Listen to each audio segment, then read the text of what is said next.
প্রিয় ছাত্রছাত্রীরা, আমি এই ভিডিওতে সপ্তম শ্রেণীর বিজ্ঞান বিভাগের সপ্তম অধ্যায় আর অষ্টম অধ্যায় নিয়ে আলোচনা করব। পরবর্তীকালে আমি অন্য ভিডিও দেব। দেখো, প্রথমেই আছে কি green house effect. Green house effect হলো সেই প্রক্রিয়া যার প্রভাবে পৃথিবীর তাপমাত্রা বজায় থাকে। দেখো, গ্রিন হাউস গ্যাসগুলো কী কী আছে। গ্রিন হাউস গ্যাসগুলো হলো carbon dioxide, methane, ozone gas, chlorofluorocarbon ও নাইট্রাস অক্সাইড। দেখো, বিশ্ব উষ্ণায়ন বা গ্লোবাল ওয়ার্মিংটা কী। দেখো, দূষণের ফলে পৃথিবীর তাপমাত্রা দিনে দিনে বৃদ্ধি পাচ্ছে।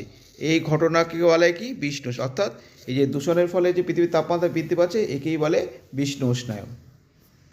দেখো, বিশ্ব উষ্ণায়নের ফলে কী কী হচ্ছে। বিশ্ব উষ্ণায়ন বা গ্রিন হাউসের ফলে দেখো, পৃথিবীর মেরুপ্রদেশের বরফ গলে যাচ্ছে দিন দিন, সমুদ্রের জলের স্তর বৃদ্ধি পাচ্ছে এবং পৃথিবীর তাপমাত্রা ব্যাপক হারে দিনে কিন্তু বাড়ছে এবং জীববৈচিত্র্য হ্রাস পাচ্ছে এবং জীবের প্রজনন ক্ষমতা হ্রাস পাচ্ছে এই গ্রিন হাউস এফেক্ট বা বিশ্ব উষ্ণায়নের ফলে। দেখো, জীববৈচিত্র্য বা বায়োডাইভার্সিটির ব্যাপারটা কী। পৃথিবীতে যে জীবের মধ্যে যে বিভিন্নতা দেখা যায়, অর্থাৎ বিভিন্ন ধরনের যে জীব দেখা যায় তাকেই বলে জীববৈচিত্র্য বা বায়োডাইভার্সিটি। এর পরের বিষয়টি হলো মেগা ডাইভার্সিটি, অর্থাৎ পৃথিবীর যেসব দেশে জীববৈচিত্র্যের প্রাচুর্য খুব বেশি সেই সব দেশকে বলা হয় মেগা ডাইভার্সিটি। যেমন তার মধ্যে আছে ভারত, চীন, আমেরিকা, অস্ট্রেলিয়া প্রভৃতি দেশ। পরের যে টপিকটি আলোচনা করবো তা হলো হটস্পট। হটস্পট ব্যাপারটা কি। দেখো, পৃথিবীর যেসব স্থানে বিপন্ন বা বিরল প্রজাতির জীব খুব বেশি পরিমাণে পাওয়া যায় সেই সব স্থানকে বলা হয় হট স্পট। ভারতে এরকম 4টি হটস্পট অঞ্চল আছে, যেমন পূর্ব হিমালয়, পশ্চিমঘাট পার্বত্য অঞ্চল, ইন্দো বার্মা এবং সুন্দরল্যান্ড। দেখো, এরপর টপিকটা হলো বিলুপ্ত প্রজাতি। যেসব জীবের অস্তিত্ব পৃথিবীতে আর নেই তাদের বলা হয় বিলুপ্ত প্রজাতি, যেমন ডাইনোসর এবং ডোডো পাখি। আর বিপন্ন প্রজাতি কাকে বলে। যেসব প্রজাতির সংখ্যা দিনে দিনে কমে যাচ্ছে এবং তাদেরকে যদি সংরক্ষণ না করা হয় তাহলে তারা বিলুপ্ত প্রজাতিতে পরিণত হবে, এদের বলা হয় বিপন্ন প্রজাতি। যেমন একশৃঙ্গ গন্ডার, চিতা, রেড পান্ডা প্রভৃতিকে বলা হয় বিপন্ন প্রজাতির উদাহরণ। দেখো, তারপরের টপিকটা হলো বিপদগ্রস্ত প্রজাতি। যেসব প্রজাতির সংখ্যা দিনে দিনে হ্রাস পাচ্ছে এবং তাদেরকে যদি সংরক্ষণ না করা হয় তাহলে তারা বিপন্ন প্রজাতিতে পরিণত হবে, যেমন হাতি, গাধা প্রভৃতি প্রাণী। এরপরে যে টপিকটি আলোচনা করব সেটি হলো খাদ্য শৃঙ্খল ও খাদ্যজাল। যে শৃঙ্খলের মাধ্যমে খাদ্য শক্তি একটি পুষ্টি স্তর থেকে অপর পুষ্টি স্তরে যায় তাকে বলা হয় খাদ্য শৃঙ্খল। দেখো, এখানে দেখতে পাচ্ছ উদ্ভিদের খাদ্য শক্তি যাচ্ছে হরিণে আর হরিণের খাদ্য শক্তি যাচ্ছে বাঘে। এই যে শৃঙ্খলটা তাকে বলা হয় খাদ্য শৃঙ্খল। তাহলে খাদ্য জাল কাকে বলে। বাস্তুতন্ত্রে অনেকগুলো খাদ্য শৃঙ্খল মিলিত হয়ে যে জাল সৃষ্টি করে তাকে খাদ্য জাল বলে। যেমন গাছকে খায় হরিণ, হরিণকে খায় বাঘ, আবার গাছকে খায় গরু, গরুকে খায় বাঘ। এরকম অনেকগুলো খাদ্য শৃঙ্খল কিন্তু বাস্তবে দেখা যায়। তো অনেকগুলো খাদ্য শৃঙ্খল মিলে যে জাল রচিত হয় তাকে বলা হয় খাদ্য জাল। পরের যে অধ্যায়টি আলোচনা করব সেটা হলো অষ্টম অধ্যায়, যেখানে বিষয় হলো পরিবেশ ও জনস্বাস্থ্য। দেখো, প্রথমে আছে জীবাণু। জীবাণু কি। যেসব ক্ষুদ্র জীব আমাদের রোগ সৃষ্টি করে তাদের জীবাণু বলে, যেমন ভাইরাস, ব্যাকটেরিয়া, প্রোটোজোয়া এবং ছত্রাক বা ফাঙ্গাস, এরা হলো জীবাণু।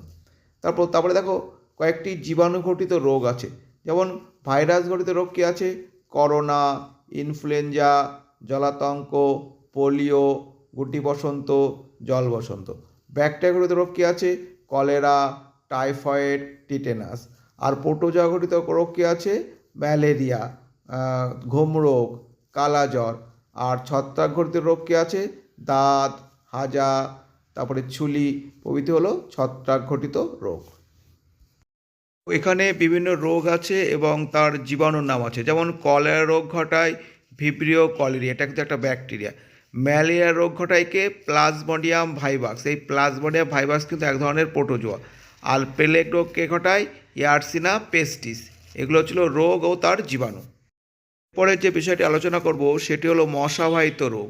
যেমন দেখো স্ত্রী অ্যানোফিলিস মশা কী রোগ ছড়ায়? ম্যালেরিয়া রোগ ছড়ায়। কিউলেক্স মশা কী রোগ ছড়ায়? ফাইলেরিয়া বা গোত এবং এনকেফালাইটিস। আর এডিস মশা কী রোগ ছড়ায়? ডেঙ্গু এবং চিকনগুনিয়া। এর পরের যে টপিকটা আলোচনা করব সেটা হচ্ছিল বাহক। বাহক মানে কি? যারা রোগ জীবাণু বহন করে।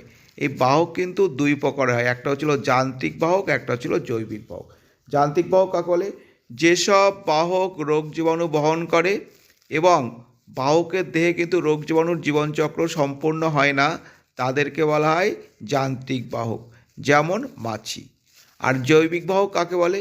যেসব বাহক রোগ জীবাণু বহন করে এবং বাহকের দেহের মধ্যেই রোগ জীবাণুর জীবনচক্র সম্পূর্ণ হয়, তাদের বলা হয় জৈবিক বাহক। এর উদাহরণ কী হবে? মশা। পরের যে টপিকটা আলোচনা করব সেটা হচ্ছিল খাদ্যের পচন। কিছু কিছু ব্যাকটেরিয়া ছত্রাক আছে যেটা খাদ্যের পচন ঘটায়। যেমন ছত্রাকগুলোর নাম কি? পেনিসিলিয়াম, রাইজোপাস এবং নিউরোস্পোরা। এগুলো কিন্তু খাদ্যের পচন ঘটায়। পরের যে টপিকটি আলোচনা করব সেটা হচ্ছিল অ্যালার্জি ও অ্যালার্জেন।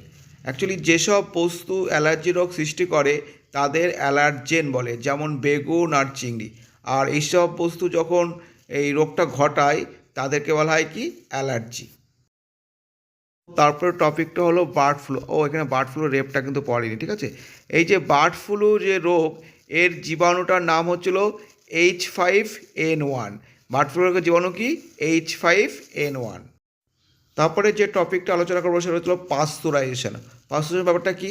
খুব বেশি তাপমাত্রায় খুব অল্প সময়ের জন্য যদি দুধকে গরম করা হয় তাহলে কিন্তু দুধের জীবাণু নষ্ট হয়ে যায়। এই ঘটনাকে বলা হয় পাস্তুরাইজেশন। তোমাদের যদি এই ভিডিওগুলো ভালো লাগে তবে তোমরা অবশ্যই লাইক, কমেন্ট এবং সাবস্ক্রাইব করো, তাহলে এই পরবর্তীকালে আমি এর থেকে আরও ভালো ভিডিও তোমাদেরকে দেবো আর কি।